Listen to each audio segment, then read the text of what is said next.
Écoute, ça va plutôt mieux. Dimanche, sa femme Melania et son fils Baron, 11 ans, se sont enfin installés à la Maison Blanche. Ils vivaient jusqu'ici dans la Trump Tower à New York, dans cet appartement qu'on connaît, absolument sublime et surtout très très chic, tout en dorure et en marbre. Une première dame n'avait jamais attendu aussi longtemps pour aménager dans la Maison Blanche. J'ai l'impression que l'architecture d'intérieur de l'appart de Trump dans la Trump Tower te plaît beaucoup. Et comment va le reste de la famille Trump? Eh ben écoute, on a eu des nouvelles d'Ivanka, sa fille. Elle avait milité pour que les États-Unis restent dans les accords de Paris sur le climat, loupé. Mais bon, elle a été interviewée hier sur Fox News et visiblement, elle préfère quand même son papounet à la planète. My father and this administration intends to be transformative, and we want to do big, bold things. It was amazing, the leadership that my father showed. C'est la meilleure semaine de Trump depuis son élection. Ouais, enfin en tout cas, c'est clairement la moins pire. En plus, Trump a tenu hier son premier cabinet meeting. C'est un peu comme un conseil des ministres chez nous, mais moins fréquent. Et ça a beau faire 5 mois qu'ils travaillent tous ensemble, on aurait dit une rentrée des classes. So I think what we'll do, most of you know most of the people around the room, but we'll just go around and just, you name your position and then... Voilà, exactement, on est en septembre. Bienvenue en 6e B, on ne parle pas sinon t'es collé. J'ai préparé vos petits noms, voilà, je te laisse les passer. Je me suis même permis de remplir la fonction pour chacun. Merci. Voilà, merci. Ça c'est le tien. Yann, stagiaire, merci. Voilà. On est bon. Est-ce que tout le monde a son petit nom? Voilà.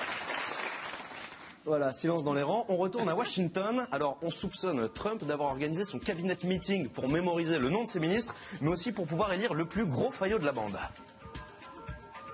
I want to thank you for getting this country moving. Greatest privilege of my life is to serve as vice president to a president who's keeping his word to the American people. I can't thank you enough for the privilege that you've given me. My hat's off to you for taking that stand and for sending a clear message around the world. Thank you for the honor to serve the country. It's a great privilege you've given me. And we thank you for the opportunity and the blessing that you've given us to serve your agenda. Il faut un peu flipper quand même. Un tout petit peu, alors on a vérifié, aucun d'entre eux n'avait un flingue sur la tempe. Il y avait quand même une petite ambiance Pyongyang. Ils en pensent quoi d'ailleurs, les éditorialistes américains? It was the first full cabinet meeting, so is it normal to just have... It is not unusual if you live in North Korea. I mean, it was a bit cringeworthy, to say the least. It reminds me of the opposite reason as to why my parents brought me to this country from the former Soviet Union. Guys, I'd like to start by going around the table, and if you could give me a compliment, I would appreciate it. No, I'm kidding. We're going to get to that. We're jumping a segment. We're going to get to that in a moment. Please don't do that. It's so awkward. On a aussi adoré la parodie du chef de file des sénateurs démocrates. Lucy, how'd we do on the Sunday show yesterday? Your tone was perfect. You were right on message.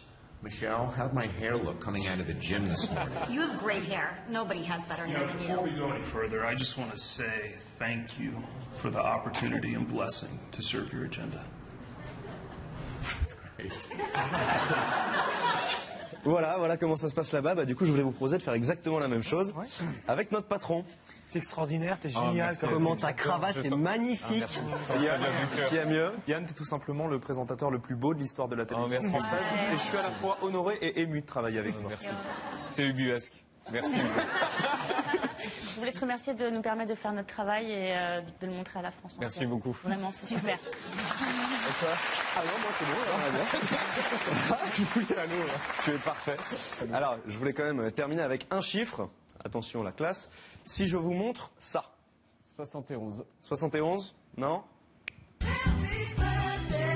Toujours pas? Exactement. Demain, c'est l'anniversaire de Donald Trump. C'est pas vrai, c'est demain? Eh ben si, il a un anniversaire. Même Donald Trump fête son anniversaire. Et oui, et c'est demain.